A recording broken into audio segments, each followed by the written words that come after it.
Hi everyone! Today I'm going to show you a simple tutorial about how to search and find products on Alibaba.com. There are two ways that buyers can find items to order on Alibaba: search and browse the general marketplace, or post a request for quotation, or RFQ. Browsing the marketplace is easy because it works just like any other searching engine. You just need to input a search inquiry and browse the results. Here, you have the option to choose search for products or suppliers directly. You can also upload an image by clicking this little camera here to more effectively perform searches with product images that you are looking for. So let's say I'm interested in looking for a yoga pant. After you click search, you can see these pages and pages of suppliers' results. Don't worry, these results can be filtered and sorted by a variety of different criteria. So let's go back here. These different filters including first, supplier types. Here you can select trade assurance supplier, verified supplier, and there's also an option for supplier who usually respond to you within an hour. Okay, next, there is a product type filter. For example, if you have a small MOQ, or if you want to get your product as soon as possible, then you can check this ready to ship box here. And if you keep moving down, there's a minimum order quantity option here. And we will talk about how to negotiate MOQ with the suppliers later. And keep moving down, you can also select supplier country and region. Then here, there is a management certification filter. Therefore, you need to do a research for certifications required in your country before you place an order for a certain product. This is very important. And there's also product certification filter here.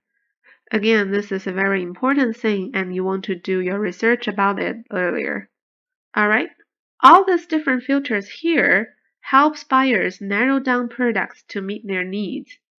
If you cannot find the perfect product with the right buying conditions, you can post a request for quotation in the RFQ market, and suppliers can actually reach out to you if they can fulfill your desired order.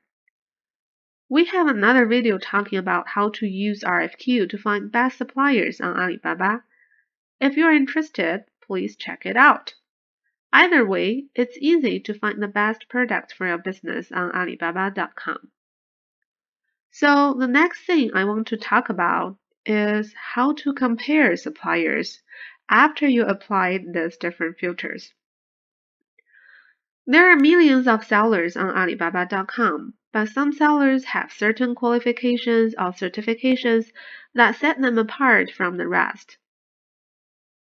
There are three main identifiers, including gold supplier, verified supplier, and trade assurance supplier. Gold suppliers are suppliers with this little sign here.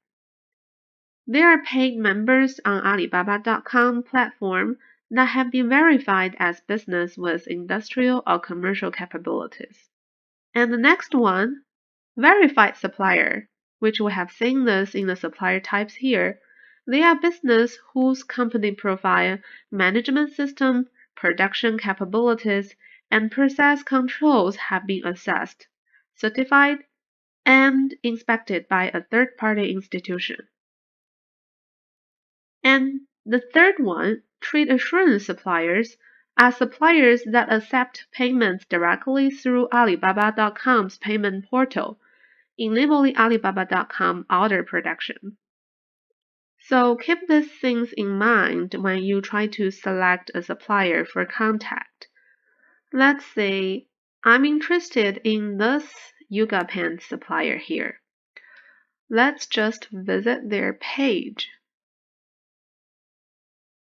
The thing I want to let you know is after you check all the product details here, you would like to check out their company profile. Just click this link here.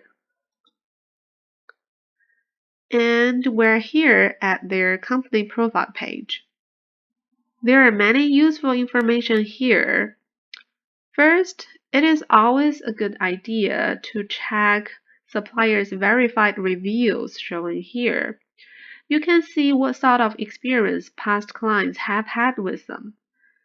If you click this ratings, it will lead you to a page with detailed reviews. Okay, back to the main company profile page. You can also see their business type here. You can see whether it is a manufacturer or a trading company or both. And you can also see their main product types, total employees numbers, and the year they established, and some other things here too.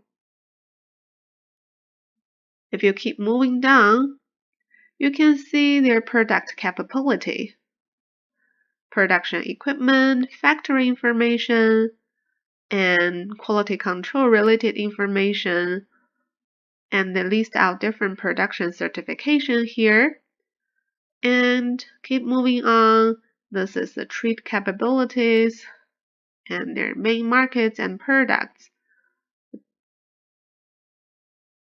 And here, this table shows how they interact with buyers, including the response rate, response time, and the quotation performance. And you can also check out their recent transaction history here. So all this information can be used as your reference to judge whether they are really a supplier that you need and you wish to work with. If you have any questions for the suppliers about their operations or other information that you cannot find on their profile, you can also select to message them privately to ask. Okay, this is just a very simple tutorial to help you go through all different options that you can use when you try to do a product search and how to apply different filters and how important to check out their company's profile, etc.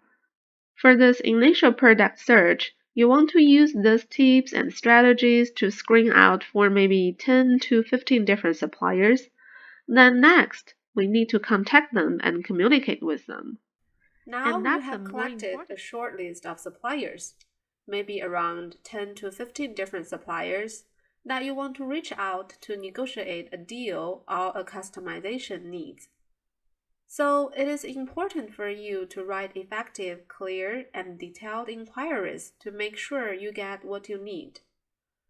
We recommend including the following information about what you want to source in your inquiries, including product description and specifications, packaging, quantity, photos if you have any, and other critical points like safety, branding, etc.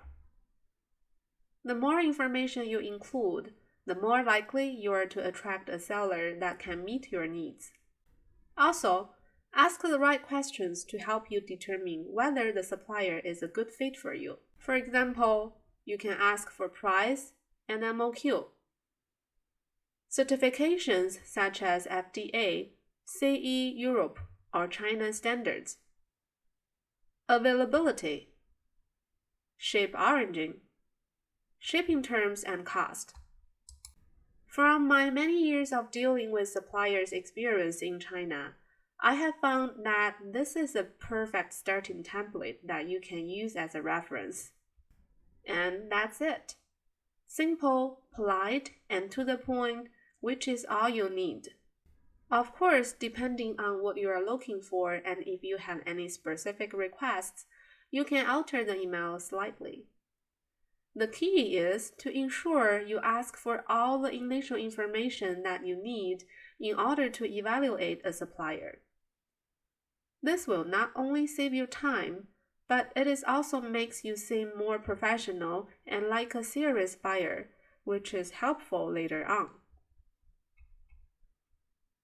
I want to point out one thing here about the MOQ numbers you write in this template. If your MOQ meet the supplier's requirement, you can write something like the template asking for the price for different MOQ numbers, like 500, 1000, and 1500. If your MOQ didn't meet their requirement, you can directly ask for their MOQ and the corresponding price. We will talk more about how to negotiate for a lower MOQ later in our next videos. So as you can see, from one email, we were able to get a full product and price list, which includes information on MOQs, as well as details about OEM packaging.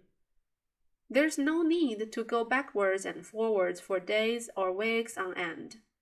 If you are clear and concise in your opening email, you can get all the information you need in less than 1 day. Once you send out these inquiries and got replies from the suppliers, you may see some of them reply to you with very detailed information, some of them may only reply you with very simple information.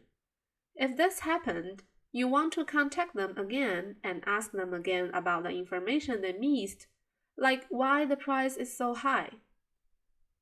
You will find that many suppliers will give you a lot of professional knowledge during this question and answering process.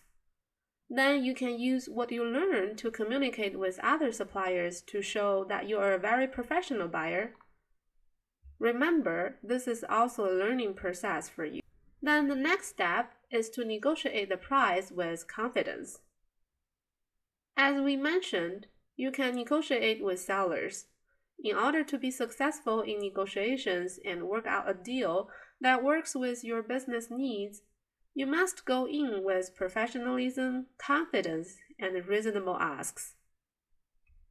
If units are listed at a $10 price, don't go in with an offer of $2, or the seller will dismiss you as a non-serious buyer. In this case, an offer of $7 or $8 may be more reasonable, especially if you are ordering 1,000 units. Keep in mind that the seller may not accept your first offer, so there may be a bit of back and forth.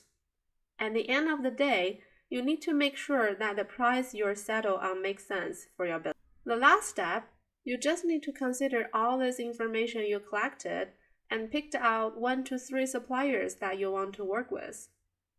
Here, I want to suggest you to choose those who can communicate with you without any issues and the ones you like most, rather than the ones that provide you with the lowest price. Some of the suppliers, although they offer you a low price, their communication is bad, which is totally not good for your future product development process. Price is not the only factor that drives everything here. Alright, that's all we have for today. Thank you for watching this video. If you have any questions or comments, please feel free to ask below, and we will see you in our next video.